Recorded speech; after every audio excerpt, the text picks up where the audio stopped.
Ya baik, Assalamualaikum warahmatullahi wabarakatuh. Selamat siang saudara, Anda masih menyaksikan Dialog Kabar Jambi untuk edisi 24 Mei 2024. Memang begitu banyak pembahasan dan isu-isu yang menarik ketika kita membahas dengan pola ataupun juga di Dialog Kabar Jambi ini sendiri. Dan untuk hari ini memang kita masih dalam suasana Hari Kebangkitan Nasional. Bagaimana begitu banyak makna-makna sejarah yang akhirnya lahir dan menumbuhkan gerakan-gerakan yang juga sebagai indikasi atau lahirnya Hari Kebangkitan Nasional sendiri. Seperti yang kita ketahui juga, lahirnya gerakan Budi Utomo, kemudian juga Ikrar Sumpah Pemuda, dan begitu banyak gerakan-gerakan yang akhirnya muncul. Dan hari ini kita kehadiran dua narasumber yang begitu luar biasa, di mana dua narasumber ini juga memiliki background dari organisasi tertua yang ada di Indonesia, yang juga terlibat dalam perumusan ataupun juga akhirnya menjadi salah satu langkah ataupun juga wujud dari kebangkitan nasional yang ada di Indonesia.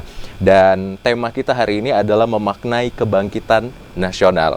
Untuk hari ini saya sudah ditemani dua pemuda luar biasa dari Jambi, di mana memang pemuda-pemuda ini yang akan berdiskusi dan bercerita banyak nantinya bersama kita bagaimana memaknai kebangkitan nasional dari perspektif pemuda itu sendiri. Pertama, selamat siang Bang Eko Trimo Harcahyo SE. Beliau merupakan Ketua Dewan Kerja Kuarda Jambi. Selamat siang Bang, maksud saya. Selamat siang. Oke, kemudian ada Bang Afri Yoga Felmi SPDI, merupakan pengurus GP Ansor Jambi. Ya, selamat siang. Oke, dan untuk seluruh saudara yang menyaksikan Kabar Jambi pada siang hari ini dapat bergabung bersama kita seperti biasa di line interaktif di 0741 663885 dan di 0811 743 3133. Memang kita kalau membahas tentang kebangkitan nasional, begitu banyak memang gerakan-gerakan yang dimana anak muda sebenarnya terlibat secara langsung di dalamnya seperti itu. Tapi sebelum kita membahas lebih jauh seperti apa, bagaimana kontribusi anak muda saat itu, mungkin kita akan perkenalan lebih dalam terlebih dahulu. Karena memang ketika kita membahas tentang organisasi-organisasi yang hari ini bergabung, maka bakalan banyak sekali indikasi ataupun cerita dari sejarah berdirinya tersendiri seperti itu. Pertama mungkin kita dari Bang Afri Yoga Felmi SPDI dulu. Boleh Bang diceritakan di keseharian dan pengurusan mungkin di GP Ansor seperti apa? Baik, terima kasih moderator yang telah memberi kesempatan. Kalau berbicara tentang Hari Kebangkitan Nasional, tentu tidak lepas dari peran para pemuda. Kalau dulu ada Budi Utomo dan segala macam, nah di Indonesia salah satu organisasi tertua kepemudaan itu adalah Gerakan Pemuda Ansor, yang mana GP Ansor lahir tahun 1934, yang mana belum merdeka Indonesia pada saat itu. Akan tetapi Gerakan Pemuda Ansor pada waktu itu yang dibidani oleh para kiai dari Nahdlatul Ulama, sehingga mereka menciptakan wadah untuk para pemuda, untuk mereka bagaimana menciptakan suatu kebangkitan dari para pemuda, terutama khususnya pemuda Nahdlatul Ulama, untuk bagaimana Indonesia bisa merdeka. Salah satunya pada waktu itu kita tahu bahwa GP Ansor yang di dalamnya ada namanya Banser, itu bagaimana mereka melawan penjajah, bagaimana pada waktu itu Kiai Haji Hashim Asy'ari mengeluarkan fatwa resolusi jihad, bagaimana melawan penjajah pada waktu itu. Itulah semangat untuk mengobarkan bagaimana Indonesia bisa merdeka, dan salah satu adalah peran Gerakan Pemuda Ansor. Oke, baik. Berarti Bang, saya manggilnya apa deh? Yoga. Bang Yoga aja ya. Jadi Bang Yoga, kalau di pengurusan Gerakan Pemuda Ansor Jambi, perannya sebagai apa mungkin di struktur organisasi atau di bagian kepengurusan tahun ini? Ya, saya di pengurusan Gerakan Pemuda Ansor Provinsi Jambi itu sebagai wakil ketua, yang mana kita mempunyai tingkatan kepengurusan dari bawah, dari ranting itu tingkatan desa, kemudian kecamatan, kemudian kabupaten, provinsi, sampai di pusat atau pengurus pusat Gerakan Pemuda Ansor. Itu lengkap semua di jaringan yang ada di negara kita ini. Luar biasa sekali ya, di tengah kesibukan sebagai wakil ketua Gerakan Pemuda Ansor masih bisa bersempatan hadir, dan ini menarik sekali ketika memang membahas tentang gerakan kepemudaan yang memang terstruktur, di mana memang dari tingkatan terendah tadi, dari ranting kemudian sampai dengan nasional. Nah, selanjutnya juga terima kasih, kita akan ngobrol lanjut lagi nanti Bang. Kita akan sapa dulu Bang Eko Trimo Harcahyo. Jadi saya manggilnya Bang Eko. Oke, bukan Pak Eko ya. Oke. Jadi Bang Eko ini sendiri merupakan pengurus dari Gerakan Pramuka ya yang ada di Provinsi Jambi atau Ketua Dewan Kerja Kuarda Jambi. Mungkin bisa diceritakan dulu Bang supaya mungkin ada rekan-rekan yang sedang menyaksikan ataupun juga yang lainnya bisa mengenal lebih jauh bagaimana Kuarda Jambi dan juga posisinya Abang dalam pengurusan tersebut. Baik, terima kasih pembawa acara. Saya di Kuarda Jambi itu menjabat sebagai Ketua Dewan Kerja Daerah. Dewan Kerja Daerah itu anggota pramuka yang usianya penegak pandega. Kalau di pramuka itu banyak istilah. Penegak pandega itu yang usia 16 sampai 25 tahun. Jadi diberi pembekalan, bahasa sejenis pembekalan kaderisasi kepemimpinan. Namanya itu Dewan Kerja, itu juga ada tingkatannya. Dari ranting itu tingkat kecamatan, cabang itu kabupaten kota, provinsi itu daerah. Kami di Dewan Kerja Daerah itu berarti mengelola kegiatan pembinaan pramuka penegak pandega se-Provinsi Jambi. Di 2022 kemarin saya diamanahkan menjadi ketua dari hasil musyawarah. Kalau sebelumnya itu udah menjadi anggota, cuman dari PAW dari 2020 sampai 2022, masa bakti baru kemarin 2022 barulah diamanahkan menjadi ketua sampai 2027. Nah, kalau di pramuka tersebut juga sama sepertinya dengan organisasi lainnya tentunya kan Bang, yang sama kita ketahui memiliki tujuan yang sama namun dengan jalan yang berbeda, dengan cara metode yang berbeda. Nah, kalau di pramuka itu kan lebih mengedepankan pramuka itu kan salah satu organisasi pendidikan yang non formal. Jadi bisa belajar dimanapun, kapanpun, dan bersama siapapun. Dan juga penjenjangannya juga ada, dan di pramuka itu juga banyak pembeda untuk yang SD itu lain sebutannya dan lainnya, dan lain bagaimana pendekatan pembelajarannya beda dengan yang untuk siaga atau SD itu beda dengan yang penegak pandega karena berbeda usia. Paling itu kalau tentang untuk awal tentang Kuarda dan pramuka. Baik, luar biasa. Jadi memang ada struktur-struktur. Ini menarik sebenarnya. Kalau pramuka itu sendiri, kebetulan dulu saya juga terlibat ketika di sekolah dan yang lain. Memang banyak sekali pelajaran-pelajaran non formal atau di luar dari pendidikan sekolah yang kita dapatkan. Apalagi kalau terkait dengan nilai-nilai ideologi kebangsaan, kemudian juga bagaimana kita bisa mengimplementasikan beberapa poin penting dalam pramuka, dasar dharma misalnya dan lain-lain seperti itu. Memang sangat-sangat menarik ketika kita membahas tentang gerakan-gerakan kepemudaan ini. Nah, untuk tadi sebenarnya sudah disinggung juga sama Bang Yoga ya terkait dengan GP Ansor sendiri berdirinya sudah cukup lama bahkan sebelum Indonesia merdeka. Dan mungkin boleh Bang sedikit diceritakan lebih detail lagi bagaimana sebenarnya sejarah awalnya akhirnya GP Ansor ini sendiri bisa didirikan gitu oleh anak-anak muda Indonesia terkait dengan tadi memang ada tujuan-tujuan pada saat itu untuk apa istilahnya penjajahan dan juga untuk membebaskan masyarakat atau bangsa Indonesia dari istilahnya tekanan penjajahan waktu itu. Boleh diceritakan Bang seperti apa? Iya, yang jelas pada waktu itu yang namanya negara kita belum merdeka kan, yang namanya pemuda itu kan pasti tidak punya wadah yang satu ya, macam-macam ada Ambon dengan Ambon misalkan, Jawa dengan Jawa, Sumatera dengan Sumatera. Nah, pada waktu itu Nahdlatul Ulama kan salah satu juga organisasi tertua ormas yang ada di Indonesia. Mereka para ulama pada waktu itu salah satunya Kiai Haji Wahab Hasbullah membentuk yang namanya ANO dulu, Ansor Nahdlatul Ulama.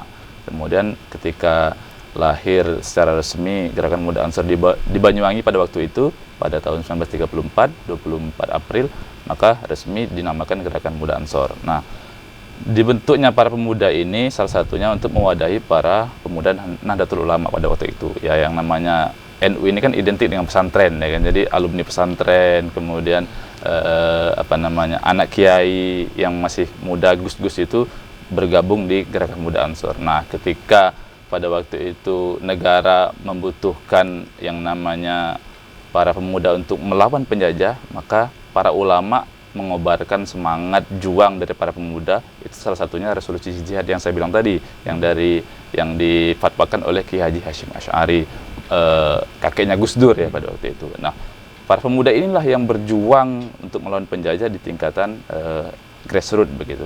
Mereka menggunakan senjata yang ala kadarnya, kan, tetapi semangat mereka ini bisa luar biasa sekali sehingga membawa Indonesia sampai bisa seperti saat sekarang ini.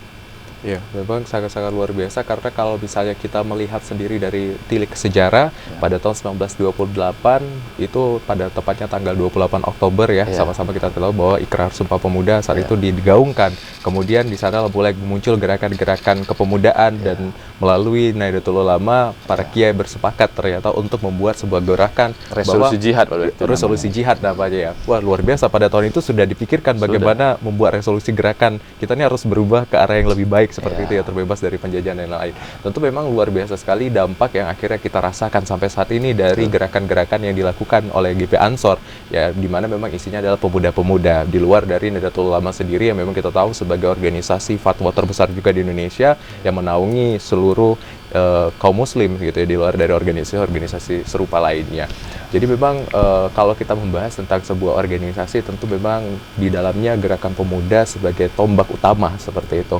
Nah, tadi kita saudara sudah melihat bagaimana dan sudah mendengar secara langsung GP Ansor ini memberikan begitu banyak dampak dan juga istilahnya perubahan dari tahun berdirinya 1934, tepatnya di 24 April kemarin. Jadi memang kalau tidak salah kemarin yang 1 abad NU itu tepat di hari itu juga dirayakan ya. Jadi 1 abad NU kemarin juga sebagai peringatan dari GP Ansor ini sendiri. Begitu luar biasa saudara, tetapi kita akan banyak lagi membahas berbagai topik-topik menarik bagaimana kebangkitan nasional ini dimaknai oleh pemuda yang ada di Jambi khususnya dan juga nanti dari Jambi untuk Indonesia. Tetap di Apa Kabar Jambi.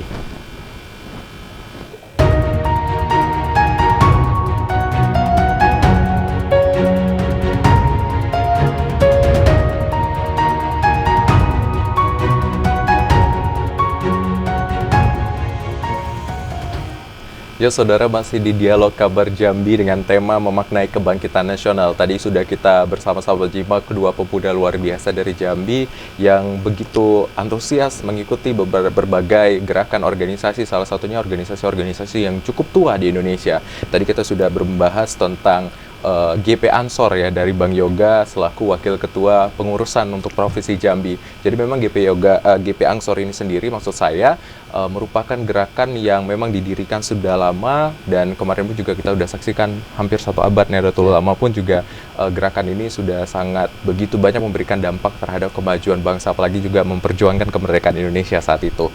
Dan kita akan membahas lagi nih lebih dalam terkait dengan Ketua Dewan Kerja Koarda Jambi nih, Bang Eko. Tadi mungkin udah kita mendengarkan sama-sama nih Bang Eko ya, dari GP Ansor begitu banyak gerakan di tahun yang memang terbilang sangat sebelum bahkan kemerdekaan itu digaungkan seperti itu. Memang sudah ada gerakan-gerakan kepemudaan yang sadar bahwa kita dibentuk asas dasar keinginan untuk membuat sebuah gerakan kemerdekaan atau bangkit dari masa penjajahan saat itu. Dan boleh diceritakan Bang bagaimana perkembangan sebenarnya Pramuka saat itu, lahirnya kapan, kemudian bagaimana akhirnya sejarah tersebut membentuk Pramuka hingga saat ini? Kalau Pramuka itu sebelum dia menjadi Pramuka atau melebur menjadi Pramuka, sebelum-sebelumnya itu adalah banyak, awalnya itu gerakan kepanduan namanya, itu dibawa dari Belanda, dari penjajah dengan nama istilah Belanda sampai di Indonesia. Habis itu mulai banyak di Jawa, nanti ada nama kepanduannya masing-masing daerah kayak yang disampaikan Bang Yoga tadi juga kan, gitu beda-beda. Terus di NU ada juga beda lagi, di Muhammadiyah juga ada Hizbul Waton tadi contoh yang di Muhammadiyah kan, kepanduannya banyak kepanduan dari sebelum kemerdekaan juga sudah ada organisasi kepanduan yang beragam macam anunya, baik itu yang Kristiani pun juga ada. Nah, setelah kemerdekaan akhirnya pun petinggi-petinggi negara pada saat itu atas perintahnya Insinyur Soekarno pun bahwa ini perlu dileburkan menjadi satu, karena mereka semua satu tujuan namun berbeda asal, berbeda dari beda kalangan kan, jadi disatukan. Ya itulah pada tahun 1961 14 Agustus itu jadi semua melebur menjadi gerakan Pramuka. Semua organisasi kepanduan melebur menjadi gerakan Pramuka. Nah, dari situlah baru mulai semua dikenalkan Pramuka sebagai organisasi pendidikan non formal. Terus juga muncul Kepres pada saat itu yang menyatakan bahwa semua organisasi kepanduan disatukan menjadi gerakan Pramuka. Nah, sampai sekarang dan eksis sampai sekarang pun juga masih dengan nama yang sama dan tujuan yang sama. Dan tentunya juga di Pramuka ini kan salah satu, kayak yang saya bilang tadi, salah satu pendidikan non formal dia di luar sekolah dan digaungkannya melalui pendidikan formal. Jadi di setiap sekolah itu, apalagi setelah kurikulum K13 kemarin, wajib pramuka, ekstrakurikuler wajib pramuka. Nah, dari situ juga untuk membentuk kader penerus bangsa yang melanjutkan bangsa ini yang lebih baik. Dan sesuai dengan tujuan gerakan pramuka itu ada 3. Yang pertama itu pendidikan karakter. Jadi karakter dari kaum muda dulu yang disiapkan, di karakternya itu diarahkan ke arah yang lebih baik. Habis itu pendidikan kebangsaan, tidak melupakan kebangsaan, nilai nasionalisme dan patriotisme, dan terakhir itu kecakapan hidup. Nah, kecakapan hidup inilah yang cakupannya banyak, misal soft skill, hard skill gitu. Misal dia ini ahli peta jadinya, atau ahli tali temali kalau di pramuka kan, ahli pioneering itu yang simpul ikatan itu kan, dan lain sebagainya. Itu kalau pramuka. Jadi memang banyak sebarannya, dan saat ini pun masih kurikulum Merdeka pun juga masih menggunakan pola yang sama. Jadi gerakan pramuka itu masih diwajibkan untuk menciptakan kader pemimpin bangsa yang baik tadi. Luar biasa sekali. Jadi memang di luar dari pendidikan formal yang ada, tetapi juga pramuka menghadirkan begitu banyak bagian-bagian, terkhusus juga bagaimana tadi kemampuan soft skill dan hard skill. Sebenarnya sangat menarik ya kalau sudah membahas tentang bagaimana mempersiapkan pemuda Indonesia untuk siap melakukan begitu banyak perubahan, apalagi saat ini seperti itu. Nah, mungkin terkait dengan memaknai kebangkitan nasional seperti itu, apa saja program pramuka yang sudah istilahnya sejauh ini menjadi tumpuan utama atau tombak utama nih kepada masyarakat ataupun juga institusi pendidikan seperti itu, yang menjadi istilah fokus dari kepramukaan itu sendiri atau kepanduan? Baik, kalau kami di Dewan Kerja itu kan mengelola pramuka yang penegak pandega. Penegak pandega itu yang usianya 16 sampai 25 tahun. Jadi bisa dibilang kalau pendidikannya SMA sama perguruan tinggi yang kuliah. Kalau itu programnya itu seperti melaksanakan kegiatan-kegiatan yang sifatnya seminar, sosialisasi, praktek, habis itu kemah, pengembaraan dan lain sebagainya. Dan saat ini pun kami juga dalam persiapan melaksanakan kegiatan Raimuna Daerah Jambi. Mungkin sekaligus promosi kan ke rekan-rekan yang lain bahwa Raimuna Daerah Jambi itu adalah kegiatan pesta atau ajang pertemuan perkumpulan anggota pramuka perwakilan kabupaten kota atau Kuarcap se-Kuarda Jambi. Jadi akan ada 11 kontingen nanti dari Kuarcap kota ataupun kabupaten yang ada dalam jajaran Provinsi Jambi berkumpul di Sungai Gelam nanti. Kami acaranya di tanggal 26 ini. Jadi sekarang dalam tahap persiapan, dan itu tujuannya pun juga adalah menambah wawasan baik itu peserta nanti yang asalnya masih dari mahasiswa atau masih dari siswa atau siswa baru itu kan. Jadi untuk menambah wawasan, pengetahuan, habis itu keterampilan, kecakapan hidup, dan tentang bela negara itu kan yang saat ini juga digaungkan kan, sosialisasi bela negara, dan beberapa kegiatan-kegiatan lainnya. Itu salah satu yang sekarang. Dan kalau program-program lainnya itu rata-rata program kegiatan dari pramuka itu mengarahnya juga ke peserta dan harapannya ke masyarakat. Karena di pramuka itu ada istilah bina diri, bina satuan, dan bina masyarakat. Pertama kita bina diri, yaitu dengan terus belajar, tidak pantang semangat, tidak pantang menyerah, semangat terus gitu kan. Habis itu bisa membina satuan kita, sekolah kita, gugus depan kita kan bahasanya, dan akhirnya itu adalah outputnya bina masyarakat. Dan kegiatan-kegiatan sifatnya bakti pun juga sasarannya ke masyarakat. Jambi ini salah satu kuartir daerah percontohan untuk se-nasional, se-Indonesia. Kemarin pun di 2021 Jambi dipercaya menjadi tuan rumah kegiatan perkemahan Wirakarya Nasional, itu sasarannya bakti, dan itu langsung terjun ke masyarakat. Jadi hadir pramuka penegak pandega se-Indonesia di Jambi. Nah, itu sasarannya giat bakti dan langsung terjun ke masyarakat. Dan dampak yang kami rasakan saat ini sebagai penyelenggara pun, masyarakat itu sangat antusiasnya, dan kenangan dari kegiatan itu masih sangat terasa, dan belum bisa move on lah dari kegiatan PWN kemarin. Lagi bisa ketemu sama orang yang Papua, Maluku, dan lain sebagainya. Jadi itu Bang, kalau di pramuka program-program. Semua program itu ngarahnya ke pribadi, ke peserta nanti. Misal perkemahan itu arahnya ke peserta, dan ada juga nanti sasarannya ke masyarakat. Jadi kolaborasi antara peserta, panitia atau penyelenggara, dan masyarakat. Di situ ada giat bakti bersama masyarakat, giat sosialisasi bersama masyarakat dan peserta, saling tukar pikiran, sharing, ngobrol sama-sama. Jadi gitu, semuanya mengarah ke masyarakat, dan tujuannya adalah untuk generasi yang lebih baik. Baik, luar biasa. Jadi memang tadi ada poin menarik memang terkait dengan memaknai kebangkitan nasional ini ada 3 poin utama yang sebenarnya menjadi fokus dari pramukaan atau kepanduan sendiri. Bagaimana bisa membina diri dengan nilai-nilai internalisasi patriotisme, kemudian nasionalisme, kemudian wawasan kebangsaan dan yang lain. Kemudian kita juga bisa bina satuan tadi ya terkait dengan kepramukaan itu sendiri. Jadi memang gerakannya tidak hanya berdampak kepada individu tapi kelompok, kemudian hasil akhirnya adalah berikan dampakan kepada masyarakat. Jadi memang sampai saat ini pemuda Indonesia melalui begitu banyak gerakan termasuk dengan kepramukaan begitu banyak memberikan dampak kepada masyarakat dan bisa dirasakan langsung. Bagaimana tadi cerita juga di Bina Bakti Bakti ya? Iya, Bakti. Iya, acara bakti sebelumnya yang hadir dari seluruh Indonesia dan tuan rumahnya adalah Jambi, yang masyarakat pun juga akhirnya mendapatkan akses pertukaran begitu banyak. Akhirnya ada yang mentukarkan kebudayaan gitu ya, beda daerah, beda sisilah, beda suku, kemudian beda cara dan lain-lain, akhirnya bisa mengenal lebih banyak gitu. Itulah istilahnya, memang Indonesia ini sangat kaya dan sangat unik dengan keberagamannya tadi, seperti itu. Nah, kalau tadi udah kita mendengarkan dari Bang Eko terkait bagaimana gerakan program yang dihadirkan yang akhirnya bisa menyentuh masyarakat secara langsung sebagai internalisasi nilai-nilai kebangkitan nasional. Nah, dari GP Ansor sendiri, bagaimana program-program yang sejauh ini sudah diberikan atau dalam proses perencanaan juga mungkin bisa disampaikan terkait dengan implementasi nilai-nilai kebangkitan nasional, seperti itu, Bang?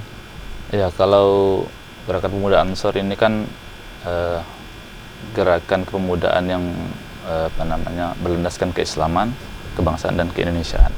Artinya kita ingin membentuk para pemuda yang berlandaskan Islam Ahlussunnah wal Jamaah, seperti yang diajarkan para kiai kita Nahdlatul Ulama, bahwa Islam kita adalah Islam Ahlussunnah wal Jamaah. Itu bagaimana Islam yang toleran, bagaimana Islam yang menghargai berbagai perbedaan, kemudian Islam yang ramah, begitu kan.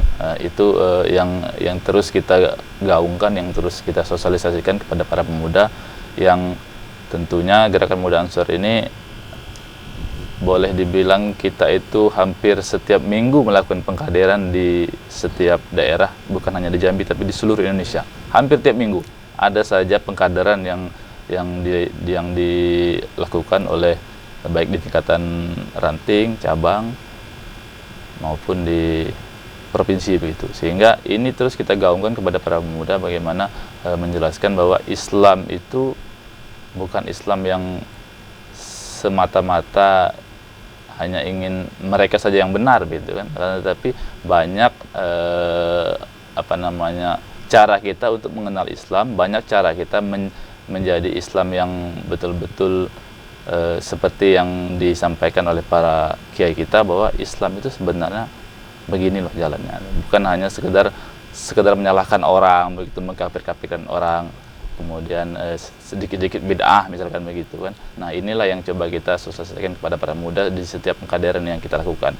Kemudian juga dalam wawasan kebangsaan, wawasan keindonesiaan juga kita sampaikan bahwa kita ini adalah garda terdepan untuk bagaimana menjaga stabilitas yang ada di negara ini.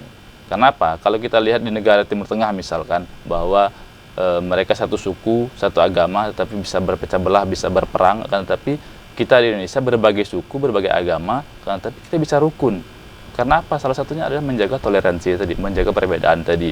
Nah, kalau para pemudanya kita gaungkan seperti itu, kita berikan doktrinasi seperti itu, maka insya Allah negara kita ini aman gitu. Nah, tapi kalau para pemuda sudah dicekoki dengan berbagai paham yang masuk, kemudian mereka menganggap paham itu menjadi paham yang menjadi suatu kebenaran, ya kita tunggu saja negara kita ini menjadi negara yang seperti negara di Arab Saudi sana ya kan, ataupun di Timur Tengah sana. Nah, kemudian itu tidak terjadi di Indonesia, maka peran kita di Gerakan Pemuda Ansor itu adalah menjaga stabilitas yang terjadi di negara ini agar negara kita tetap aman, damai, sejahtera. Karena kalau kita aman, itu kita mencari rezeki gampang, kita tidur tenang, makan enak, itu kan. Tapi kalau sudah perang kan kacau negara ini. Maka disitulah tugas dan peran salah satunya dari Gerakan Pemuda Ansor tadi. Kemudian juga kita dalam pemberdayaan kader juga kita mencakup berbagai macam posisi, profesi, dan kita ada semua di Gerakan Pemuda Ansor. Di politik itu banyak ya kan, ada yang anggota dewan segala macam. Salah satunya adalah ketua umum kita Gerakan Pemuda Ansor, Gus Yakur, itu kan Menteri Agama sekarang kan.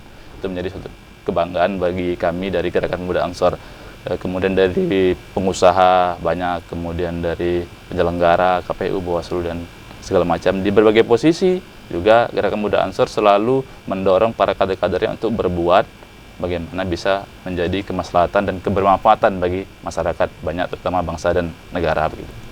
Baik, luar biasa sekali Bapak. Jadi setiap organisasi kepemudaan yang ada di Indonesia, baik itu dalam asasnya berbasis dengan agama, baik itu agama apapun di Indonesia sangat-sangat menghargai keberagaman agama, baik itu organisasi kebudayaan berasaskan dengan Indonesia memang sangat-sangat multikultur seperti itu, dari berbudayaan yang berbeda-beda dan juga organisasi kepemudaan-pemudaan lainnya yang memang dengan tujuan yang sama. Secara garis besar ketika kita mendengar diskusi dari Bang Eko dan juga Bang Yoga seperti itu, terkait bagaimana menjaga stabilitas, keamanan bangsa dan negara juga, kemudian juga menjadi istilahnya doktrin positif untuk remaja ataupun pemuda Indonesia, ini loh, bahwa kebangkitan nasional yang harus kita maknai, bahwa menjaga persatuan dan juga perbedaan. Sangat-sangat luar biasa memang pembahasan kita hari ini ya, saudara, dan memang kita masih akan kembali usai jeda di Kabar Jambi dengan tema yang sama, maknain kebangkitan nasional.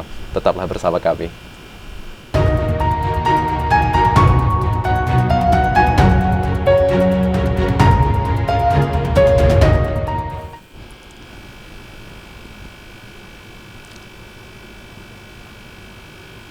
Ya saudara, masih di Kabar Jambi dengan tema memaknai kebangkitan nasional. Tadi kita sudah banyak sekali membahas secara mendetail bagaimana organisasi-organisasi baik itu berbasiskan atau berasaskan keagamaan, kemudian juga kebudayaan, serta juga gerakan-gerakan pemudaan yang akhirnya merangkul begitu banyak.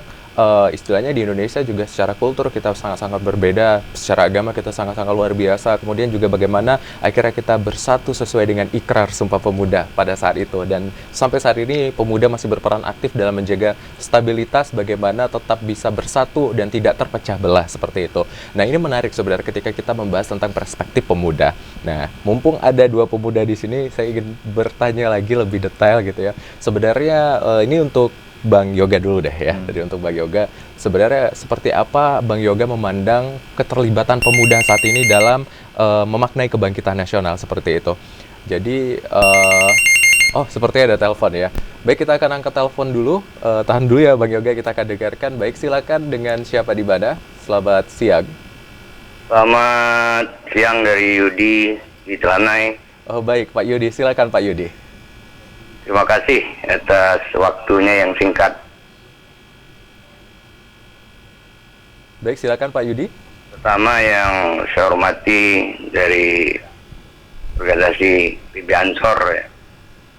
Dan tadi kita yang luar biasa, pramuka yang mungkin ini generasi 2045 menduduki Indonesia Emas.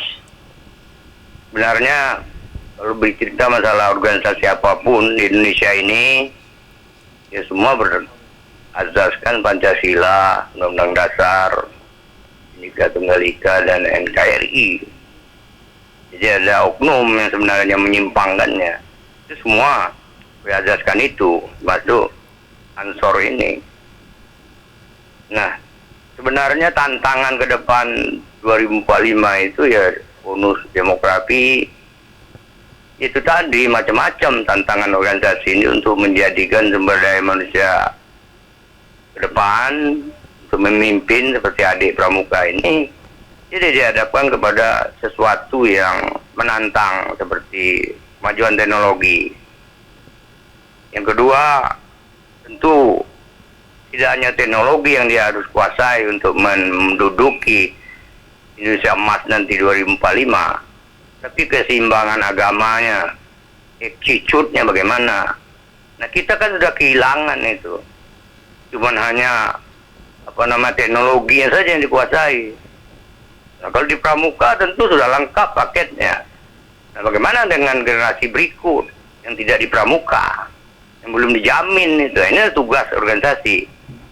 Contoh, ada ganjalan untuk menuju 2045 generasi berikut akan memimpin. Seperti ada isu bahwa LGBT itu tahu kan, LGBT, guys, dan sebagainya, kelompok itu yang, nah ini kan artinya sudah menjamur di Indonesia. Generasi apa ini? Jadi bahkan menjadi kontradiksi adanya Good Play hadir di Indonesia. Main dunia Inggris itu, jadi itu kan kelompok-kelompok ini sinyalir kelompok LGBT. Nah ini kan banyak, ada tiketnya sudah dibeli sekarang, ada kelompok LGBT yang sudah apa namanya menjamur gitu. Nah ini kan tidak boleh ini sebenarnya. Jadi pemerintah harus hadir, jangan baru menyaring itu budaya-budaya yang ada di apa namanya itu keluar itu masuk ke Indonesia. Banyak kok yang mendidik apa namanya artis-artis kita. Tidak harus kelompok LGBT yang ada dari Inggris ini. Nah ini kan yang dipertentangkan kayak itu. Maksud saya harus terjeli sehingga tidak akan bisa menjamur lagi dan pengaruh terhadap generasi muda ini terhadap masuk lagi dia ke kelompok LGBT itu. Nah, jadi ini tantangannya. Nah, jadi harapan saya memang ya artinya terakhir ya ucapan saya bahwa boleh sih ilmu diraih, teknologi digapai, memang itu harus 2045 dan tidak ada kantor mereka bekerja nanti, ya kan? Jadi tolong keseimbangan agamanya. Coba kalau adik nggak agamanya kuat, lebih kencang korupsi adik nanti. Tidak ada keseimbangan. Nah ini sudah agak kita lemah nih. Ya, saya aja di 11.7 ini kapan anak-anak itu sembahyang? Coba, sampai yang zuhur. Kapan? Nah, jadi itu satu kelemahan menurut saya memang orang tua, apa namanya itu organisasi, mengingatkan bahwa ada keseimbangan seorang pemimpin itu kalau memang negara kita di 2045 ini ada tantangan untuk menjadi negara maju kan, dipimpin oleh generasi berikut. Jadi keseimbangan itu, agama, teknologi, attitude, perilaku, tata krama itu penting ke depannya untuk memimpin Indonesia ke depan. Saya rasa demikian. Sebenarnya masih banyak karena waktu sudah singkat. Dan cara itu saja, organisasi apapun bagus di Indonesia ini, dan itu harus kita dukung panjang dia masih tidak menyimpang dari ajaran azas yang sudah ditetapkan. Terima kasih. Bila topik wadah, wassalamualaikum warahmatullahi wabarakatuh. Salam sehat untuk kita semua. Terima kasih Pak Yudi di Teladan. Jadi memang tadi kita menyambung juga sekaligus melihat dari pandangan Pak Yudi selaku masyarakat yang ada di Kota Jambi seperti itu. Memang kalau kita memaknai tentang bagaimana gerakan pemuda yang ada di Indonesia ini ibaratkan seperti dua mata pisau seperti itu. Kemajuan hal-hal yang hadir di lingkup kita memang kita tidak bisa pungkiri sebagai sesuatu yang mungkin perlu dilakukan. Tetapi memang ibarat dua mata pisau ini bila digunakan dalam posisi yang salah mungkin akan memberikan dampak yang kurang baik untuk Indonesia ataupun pemudanya, dan jika digunakan dalam posisi yang memang baik seperti itu maka akan memberikan kemajuan yang luar biasa. Nah, ini tadi kita menyambung tadi Bang Yoga. Seperti apa sebenarnya Abang melihat dari yang tadi juga mungkin disampaikan dari Pak Yudi seperti itu, implementasi ataupun juga keterlibatan pemuda seperti itu, misal dari kemajuan teknologi, kemudian mempersiapkan diri juga, terus mengatasi istilahnya memawas dirilah dari hal-hal yang mungkin berdampak negatif seperti itu. Bagaimana Bang Yoga? Ya, kalau kita berbicara konteks kekinian, kalau kita perspektif pemuda ya, bahwa ya sekarang katanya zaman generasi Z katanya ya, generasi milenial, kemudian apa namanya 4.0 ya. Maka kalau kita melihat bagaimana teknologi ini memang sudah menjadi sudah menjadi gaya hidup dan kebutuhan, bukan hanya pemuda saja, mungkin di semua umur saya pikir dan saya rasa. Maka dari itu kalau kita melihat itu bahwa memang betul bahwa teknologi harus menjadi life skill yang harus didalami oleh para pemuda, terutama bagaimana kita melihat persaingan di masa depan. Tentu teknologi ini menjadi suatu kebutuhan yang boleh dibilang sudah kebutuhan dasar begitu kan.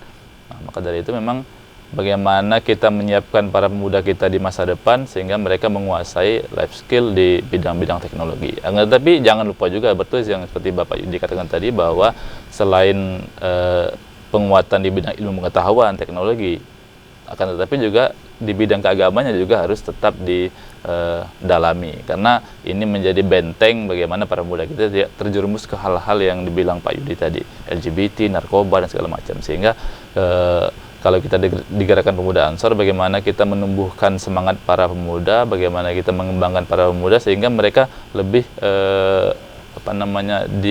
dikembangkan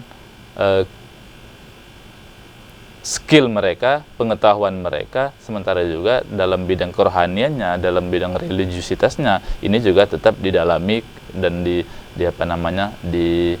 ditanamkan ke para pemuda kita, sehingga memang betul sejalan, sehingga balance yang dibilang Pak Yudi tadi, sehingga memang kita bisa mencapai yang namanya Indonesia 2045 tadi, yang di segi ilmu pengetahuannya oke, teknologinya oke, kemudian dalam bidang agamanya juga tetap tidak ditinggalkan dan juga menjadi benteng pertahanan para pemuda kita, sehingga para pemuda kita menjadi pemuda yang luar biasa, yang menjadi pemuda yang memang benar-benar siap untuk menghadapi perkembangan teknologi global yang akan datang gitu.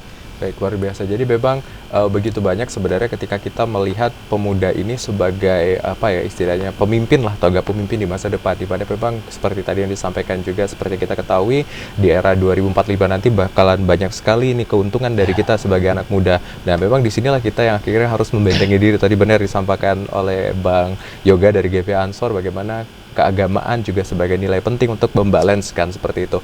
Nah, kita akan lanjut ke Bang Eko. Tadi dari perspektifnya Bang Yoga, bagaimana implementasi nilai-nilai kebangkitan nasional seperti itu untuk tetap memberikan istilahnya pemahaman kepada pemuda, ataupun juga sebagai indikasi pengawasan seperti itu, sehingga bisa terciptanya pemuda yang bisa mengimplementasikan nilai-nilai kebangsaan. Nah, menurut Bang Eko sendiri sejauh ini seperti apa pandangan pemuda ataupun implementasi tadi yang diibaratkan dua mata pisau, baik dari perkembangan society 5.0 seperti itu dan lain-lain? Kalau pandangan saya, yaitu kalau kami di Pramuka itu kan menyiapkan kaum muda yang bisa bersaing dengan zaman, habis itu juga tetap berpijak pada kakinya sendiri dan tidak kena rayuan atau masuk hal-hal yang tidak baik. Dan sepakat yang disampaikan Pak Yudi tadi juga bahwa pada saat sekarang pun adab etika itu sudah mulai kurang, dan itu tidak bisa kita pungkiri. Salah satunya adalah kemajuan teknologi dan lainnya. Kita tidak bisa menghindari kemajuan teknologi, namun juga harus diiringi dengan iman, agama tadi kan. Betul yang disampaikan Pak Yudi dan Bang Yoga juga, bahwa itu menjadi benteng kita untuk pribadi kita dulu, baru bisa melindungi orang lain, orang sekitar. Dan kalau persepsi saya mengenai kebangkitan nasional adalah itu bagaimana cara-cara atau hal-hal yang dilakukan oleh pemuda Indonesia ini dalam mengisi kemerdekaan. Kita sudah tidak berperang lagi, berjuang lagi, tidak ada tumpah darah lagi seperti orang sebelum-sebelumnya. Namun PR kita adalah bagaimana mengisi kemerdekaan ini. Apakah hanya jalan saja, ya masa bodoh lah dengan negara gitu kan? Apakah seperti itu, ataukah kita mikirkan negara atau mikirkan wilayah tempat kita dulu? Ya, harusnya Jambi ini harus bisa lebih baik, apalagi kalau pemudanya kompak, semua organisasi pemudanya kompak, Jambi akan lebih baik, bisa jadi provinsi terbaik mungkin gitu kan. Kalau pemikirannya gitu, mungkin kita dari persepsi pribadi udah terbentuk bagus, gitu juga dapat berpengaruh ke sekitar lingkungan kita. Nah, kalau itu persepsi saya terkait kebangkitan nasional tadi, itu bagi cara metode-metode atau hal yang dilakukan pemuda-pemuda tadi dalam mengisi kemerdekaan. Nah, kalau betul yang disampaikan Pak Yudi juga tadi terkait 2045 adalah waktunya Indonesia emas, waktunya kita sudah saatnya menjadi negara maju dan bersaing, tidak hanya sekedar negara berkembang kan. Dan yang mengisi nantinya negara pada saat itu ya pemuda-pemuda saat ini. Pemuda-pemuda saat ini tentu perlu bekal, perlu pengetahuan, perlu kesiapan, baik itu mental, pengetahuan, iman yang paling utama tadi kan, untuk dapat memimpin Indonesia tadi. Kalau pemuda saat ini itu tidak bisa berdamai dengan kondisi sekitar, tidak bisa menjauhi hal-hal yang berdampak buruk dan kedepannya itu akan sangat tidak bagus, ya siap-siap Indonesia akan hancur. Sama seperti yang disampaikan Bang Yoga tadi, itu kuncinya kalau dari persepsi saya. Dan kenapa hadirnya Pramuka itu pun juga salah satunya untuk mengatasi itu. Karena di Pramuka itu kan ada yang namanya siaga. Siaga itu anggota yang berusia 7 tahun sampai 10 tahun. Jadi dari kecil itu sudah dibekali pemahaman Pramuka, bagaimana untuk pengembangan diri dan lain sebagainya. Tentunya organisasi lain pasti sama. Paling hanya berbeda itu metode dan caranya tadi. Kayak yang disampaikan tadi adalah semua organisasi pemuda itu sama tujuannya, hanya beda metode dan cara yang dilakukan. Kalau dari pramuka dari kecil, dari umur 7 tahun itu sudah mulai bisa gabung di pramuka, ada sudah golongannya. Dan pramuka pun tidak ada habisnya. Sampai udah tua pun di rumah mau dipanggil kakek, di pramuka tetap dipanggil kakak. Itu pramuka. Dan PR kita bersama di pramuka itu adalah bagaimana lebih ke meyakinkan. Apalagi kan, ya mohon maaf tanda kutip, banyak siswa-siswa yang baru perubahan usia itu kan, dari mau memasuki masa pubertas itu kan lebih ke labil, bisa dibilangin kan agak ngeyel gitu kan. Jadi itu PR kita, bahwa bagaimana meyakinkan beliau bahwa hidup ini bukan hanya untuk main-main, hidup ini bukan hanya untuk hura-hura, foya-foya, balap-balapan liar dan lain sebagainya kan. Jadi dengan organisasi-organisasi tadi, hadirnya pramuka di sekolah-sekolah itu juga untuk itu, membina dari satuan terkecil dari bawah, yaitu gugus depan di tingkat sekolah. Itu pentingnya. Memang tantangannya banyak. Tantangannya adalah, untuk apa sih pramuka? Anggapan orang kan saat ini pramuka itu cuma tepuk tangan, dan dia tidak tahu makna dalam. Kenapa hadirnya pramuka? Kenapa petinggi-petinggi negara saat itu pun menganggap penting adanya pramuka? Dan saat ini pun setahu saya, mungkin mohon maaf kalau keliru, masih pramuka satu-satunya organisasi yang udah punya undang-undang. Kalau saya nggak salah masih.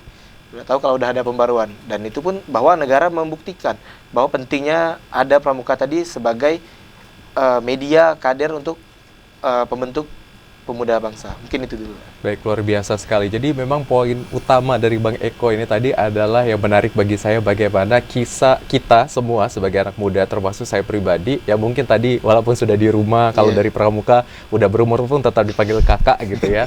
Karena di pramuka memang begitu luar biasa, menganggap pemuda itu tidak dipandang melalui usia, tapi dilihat dari bagaimana nilai-nilai yang ada di dalam dirinya, semangatnya itu tadi. Dan yang paling menarik adalah statement di mana Bang Eko menyatakan bagaimana kita memanfaatkan diri mengisi waktu di mana sudah ini memang kita kemerdekaan sudah sangat lama didapatkan seperti itu, tapi bagaimana kita mengisi waktu-waktu yang memang menjadi poin utama untuk menunjukkan bahwa pemuda Indonesia ataupun juga masyarakat Indonesia bisa memberikan kebangkitan secara nasional dan juga membuat negara Indonesia lebih maju, apalagi didukung dari 2045 tadi. Masih banyak hal-hal yang bisa menjadi faktor pendukung seperti itu ya, apalagi tadi juga di pramuka sendiri bagaimana akhirnya membuat anak-anak remaja yang mungkin dalam fase-fase yang labil seperti itu, atau masa transisi ya seperti yang kita ketahui, bisa terlibat secara positif, diikut sertakan dalam gerakan kepramukaan ataupun juga kegiatan organisasi pemuda yang ada di lingkungan sekolah pun juga di lingkungan masyarakat. Luar biasa sekali pemirsa dan saudara, memang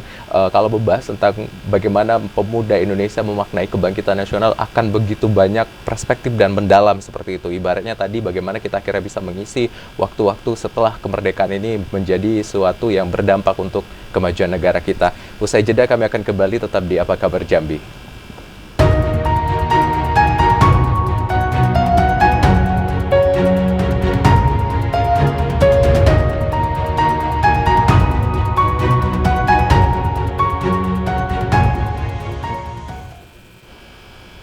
Ya saudara, masih di Dialog Kabar Jambi untuk edisi 24 Mei 2024 memaknai kebangkitan nasional. Tadi kita sudah membahas begitu banyak dari segmen pertama hingga segmen ketiga tadi, bagaimana akhirnya pemuda-pemudi Indonesia memaknai kebangkitan nasional itu sendiri. Karena seperti yang kita ketahui, kebangkitan nasional ini memang sesuatu yang menjadi nilai utama bagaimana kita bisa mengimplementasikan nilai-nilai kebangsaan, patriotisme, dan juga nasionalisme seperti itu. Nah, karena kita sudah di penghujung dari segmen Dialog Kabar Jambi ini, kita akan langsung mendengarkan closing statement atau pernyataan terakhir yang mungkin menjadi pesan dan kesan juga untuk pemuda-pemudi di luar sana untuk tetap memaknai kebangkitan nasional tidak hanya hari ini tetapi seterusnya sampai akhir hayat. Boleh silakan kepada Bang Yoga terlebih dahulu. Ya, baik, kepada para pemuda yang ada di Provinsi Jambi, terutama khususnya kader Gerakan Pemuda Ansor, bahwa kita para pemuda ini adalah penerus estafet kepemimpinan di negara kita ini. Maka dari itu kita harus mempersiapkan diri, kita harus mengisi negara ini, mengisi kemerdekaan ini dengan sebaik-baiknya dengan cara bagaimana kita meningkatkan soft skill kita, bagaimana meningkatkan pengetahuan kita, terutama di Gerakan Muda Ansor. Kita terus menjaga negara ini dengan wasiat para pendahulu kita, para kiai kita, bahwa negara ini harus dijaga, negara ini harus diisi dengan berbagai macam cara, berbagai macam pengetahuan, berbagai macam cara kita untuk mengisi, sehingga negara ini menjadi negara yang aman, makmur, damai, dan sejahtera. Kemudian kepada kader Gerakan Ansor, tetap terus semangat, Ansor maju satu barisan, seribu rintangan patah semua, bahwa kita semua bisa menghadapi semua permasalahan yang terjadi, dan mudah-mudahan kita bisa menjadi pemimpin di negeri Indonesia ini dan juga di Jambi pada khususnya. Terima kasih. Luar biasa Bang Yoga. Waalaikumsalam warahmatullahi wabarakatuh. Silakan kepada Bang Eko untuk memberikan pernyataan terakhir.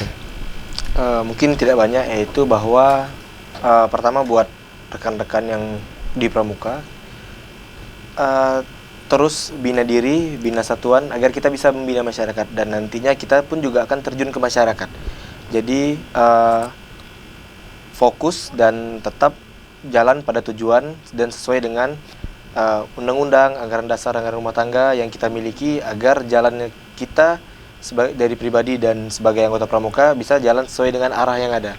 Kemudian juga untuk pemuda-pemuda yang ada di Provinsi Jambi, bahwa apapun latar belakang kita, background kita, baik organisasi apapun itu, tujuan kita sama tentunya adalah akan menjadi kader pemimpin masa depan, baik itu Jambi maupun Indonesia.